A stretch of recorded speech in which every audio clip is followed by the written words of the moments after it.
Assalamualaikum warahmatullahi wabarakatuh. Morning class.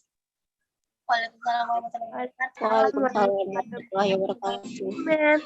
Ma'am. How was your day?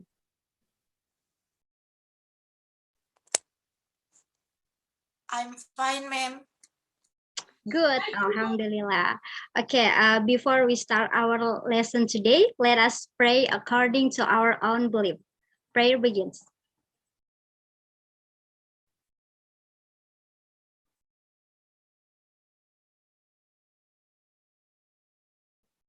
Finish. Alhamdulillah. Okay, before we start our lesson today, let me check your attendance.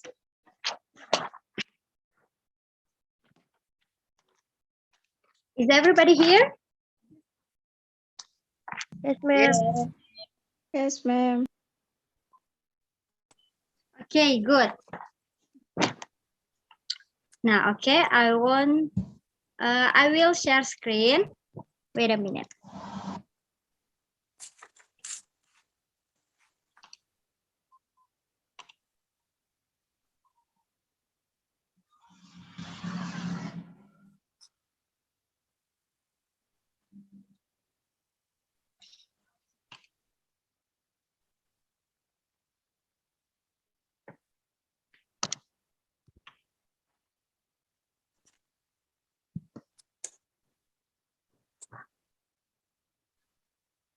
Now, okay. Now I want you to pay attention to your screens. So our topic today is about instruction and notice. Now, so our activities for this meeting is the first one. I will explain and give you example about instruction and notice. And the last one, I will give you a quick quiz to practice your understanding about our material today. Okay? Are you ready to study? Yes, ma'am. Now, so our first topic is about instruction. Before I explain, do you know what an instruction is? Anyone knows? Me, ma'am. Yes, please. Instruction is an order or direction, ma'am.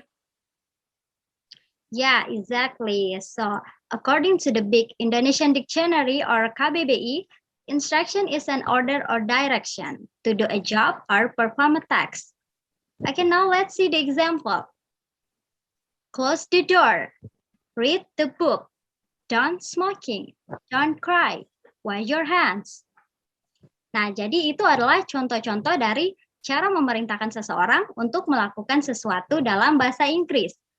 Jika kita ingin memerintahkan seseorang dengan lebih sopan, kita bisa tambahkan satu kata. Yang pasti kalian semua sudah tahu kata itu adalah please. Jadi please bisa kita letakkan di awal kalimat. Contohnya, please close the door. Atau di belakang kalimatnya, read the book please. Ya, jadi kalau kita tambahkan kata please, itu akan terdengar lebih sopan lagi. Nah, to instruct someone to do something in English, there are usually two most commonly used patterns. So the first one is verb plus object. Kata kerja ditambah objek. Kata kerjanya itu base form ya, atau bentuk dasar. Nah, ini simple sekali, contohnya begini. Close the door. Close the door. Tutup pintu itu. Close berarti kata kerja, the door berarti objek. Kemudian ada read the book, baca buku itu. Nah, sekarang bagaimana kalau misalnya kalimat perintah itu tidak ada kata kerja di dalamnya, melainkan kata sifat. Cara memerintahkannya bagaimana? Be plus adjective. Jadi be kemudian kata sifat. Contoh, be careful, hati-hati. Jadi careful itu artinya hati-hati. Kemudian be quick. Quick itu artinya cepat, jadi cepatlah gitu. Jadi kalau untuk kalimat perintah yang menggunakan kata sifat, begini polanya. Kemudian yang menggunakan kata kerja, begini polanya. Nah, sekarang bagaimana kalau misalnya di dalam kalimat perintah itu ada berupa larangan untuk tidak melakukan sesuatu. Bagaimana polanya? Nah, ini. John plus verb yang bentuk dasar. I know a lot of you have heard this word before. John. Pasti sering sekali mendengar kata ini. Nah, for your information, don't itu adalah singkatan dari do not. Yang kalau diletakkan di awal kalimat seperti ini, itu artinya jadi jangan. Jadi jangan, kemudian ada verb atau kata kerja. Oke, nanti akan kita bahas dengan contoh-contohnya. Kita masuk pola yang kedua. Pola yang kedua yaitu adalah kalimat larangan, perintah untuk tidak melakukan sesuatu, tapi tidak ada kata kerjanya. Nah, itu bagaimana? Ini. John plus adjective. John ditambah be, kemudian ditambah kata sifat. Oke, let's see the example and the difference. Penggunaan John. John forget, jangan lupa. John eat my cake, jangan makan kueku. Don't cheat, jangan menyontek atau jangan curang. Oke, perhatikan. Forget, lupa. Eat, makan. Cheat, menyontek. Itu semua adalah kata kerja. Makanya itu polanya tinggal John, kemudian ditambah kata kerja. Nah, contoh berikutnya yang akan kita bahas adalah yang ada kata sifat di dalamnya. Don't be noisy, jangan ribut. Don't be shy, jangan malu-malu. Don't be afraid, jangan takut. Okay, look at this. Noisy, shy, afraid, it is an adjective. Ribut, malu-malu, takut, itu adalah kata sifat. Makanya sebelum kata sifat itu ada be. Setelah don't itu ada be. Jadi, don't be noisy, don't be shy, don't be afraid. Itu perbedaannya dengan kalimat larangan yang ada kata kerja di dalamnya. So, how do we respond when someone orders us to do something? Nah ini, jadi kita bisa meresponnya dengan yes ma'am or yes sir. Atau you can say alright, baiklah. Atau sure, no problem, baik, tidak masalah. Yes, sure, ya, baik. Okay ma'am or okay sir. Or you can just say sure. Okay? So far is it clear? Atau ada yang ingin ditanyakan? Hello guys. No, ma'am. Okay. Now we will move on to the next topic. It's about nadis. What is nadis? So if we find text like this, don't enter. Or if we close the door, it says keep door closed.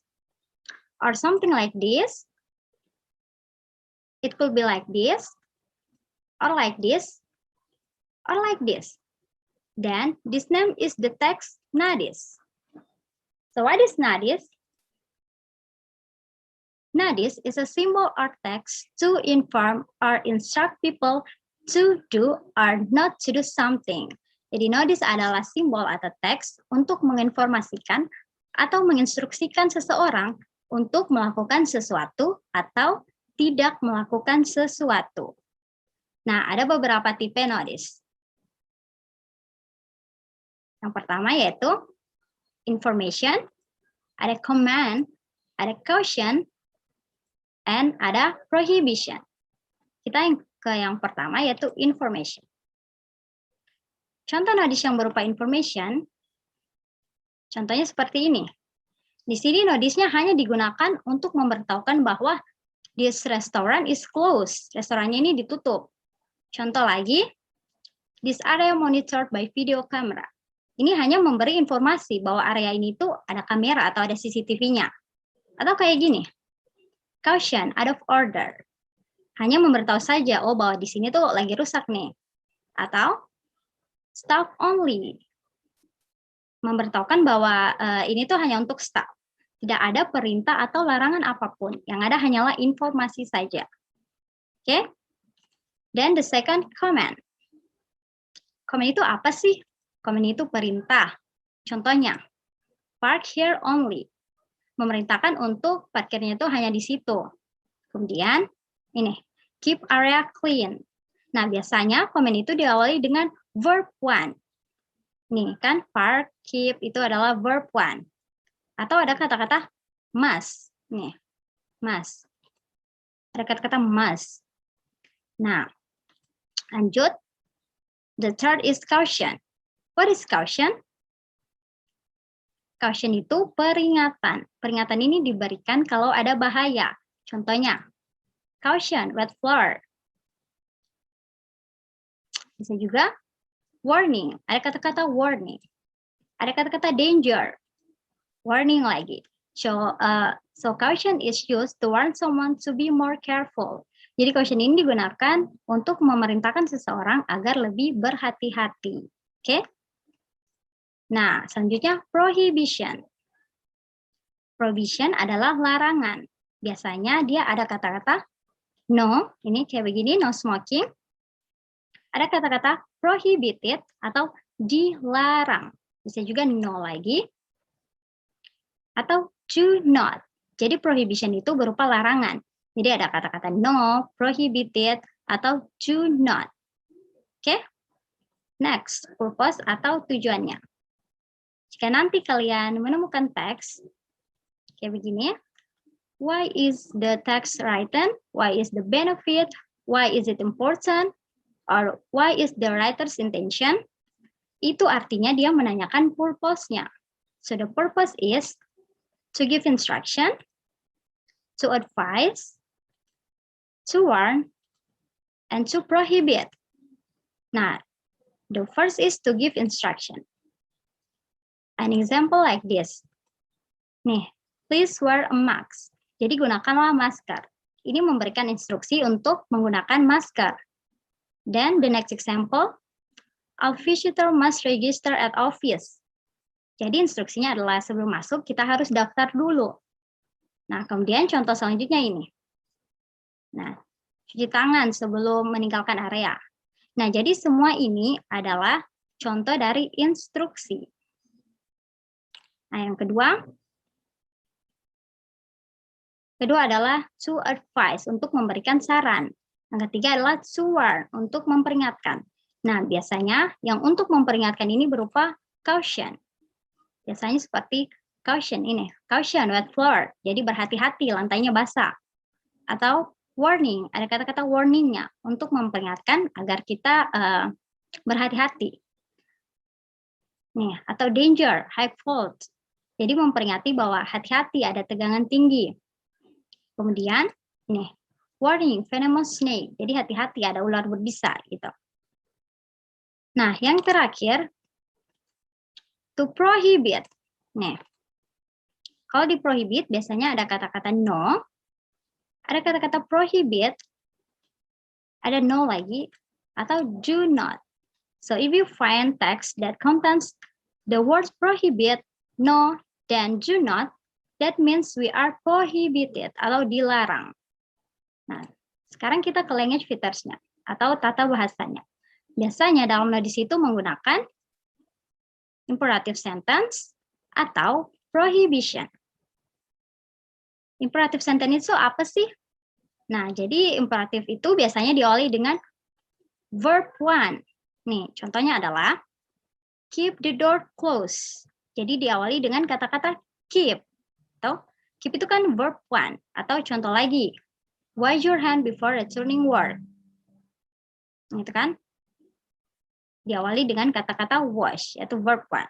Sedangkan prohibition, nih, dia biasanya menggunakan kata don't, nih, atau no. Contohnya, no smoking, ada kata-kata no. Apabila no, biasanya diikuti dengan verb ing. Kemudian apabila don't, biasanya diikuti oleh verb one. Gitu. Don't park, park ini adalah verb one. Nah, selanjutnya, kosakata apa saja yang biasanya sering muncul dalam pertanyaan nodis? Let's see the example. Find, menemukan. Benefit, manfaat. Allow, diizinkan. Prohibited, dilarang. Avoid, mencegah. Protect, melindungi. Important, penting. Atau follow, mengikuti. Nah, jadi itu adalah kosakata yang biasanya sering muncul dalam pertanyaan nodis. Now let's go to the first exercise. Nah, ini. Now look at the picture. Due to many sharp corals, the visitors are prohibited to swim along this area. Langsung fokus ke pertanyaannya. Where do we usually find the text? Kalau ada kata-kata find, ini artinya menanyakan, nah di sini ditemukan di mana? Nah, kita lihat. Apakah at the lake, at the beach, at the river bank, or at the swimming pool? Kita sama-sama berenang, ini sama-sama ada airnya juga. Tapi di sini ada ciri khasnya. Ada kata shaped corals. Kalau ada kata-kata shaped corals, artinya ini hanya ditemukan di... Who can answer? Me, ma'am. Yeah, go ahead. The answer is B, at the beach. Yeah, exactly, at the beach. So the answer is B. Okay, next, exercise 2. Why is it important for us to read the text? Who can answer? Me, ma'am. Okay, Hikmah, please.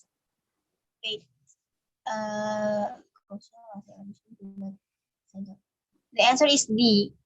D. Yeah, that's right. Because if there are words important, it means that is asking for purpose. Ingat, nanyain purpose. Kalau purpose itu tidak mungkin ini to inform, or to tell, or to persuade. Pasti kita melihat ini. Berarti tujuannya karena ini adalah caution, maka tujuannya adalah untuk melindungi, to protect. So the answer is D. Okay, next, exercise number 3.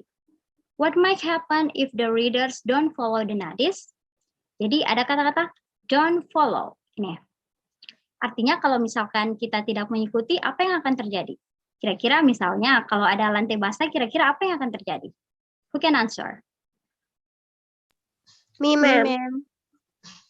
Yes, please. The answer is C. Ya, betul sekali. Kita akan tergelincir atau they maybe get sleep. So the answer is C. Oke? Okay? Nah, jadi itulah pembelajaran kita hari ini. Do you enjoy this lesson today?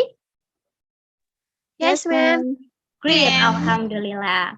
Hopefully you can learn more about instruction and notice, and you can do more practice at your home. Oh yeah, guys, I will give you homework, and I will collect it next week, okay? Well, I think enough for today. Thank you for your nice attention. See you next week, guys. Wassalamualaikum warahmatullahi wabarakatuh.